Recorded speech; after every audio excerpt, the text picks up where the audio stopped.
కొడంగల్లో ఈరోజు కాదండి, దయచేసి నేను మీడియా మిత్రులను కోరుతా ఉన్న, ప్రజలకు కూడా వాస్తవాలు చెప్పండి.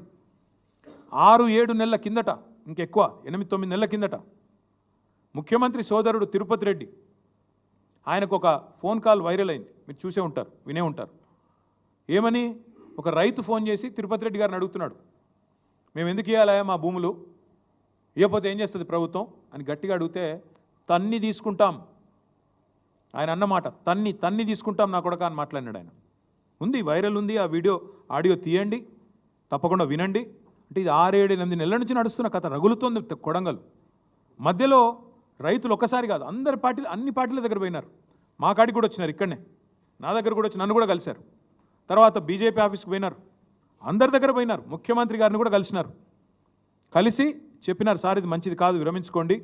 మొత్తం లంబాడ రైతులు, అక్కడ గిరిజన రైతులు, గిరిపుత్రులు, వాళ్ళందరూ పోయి అడిగినారు.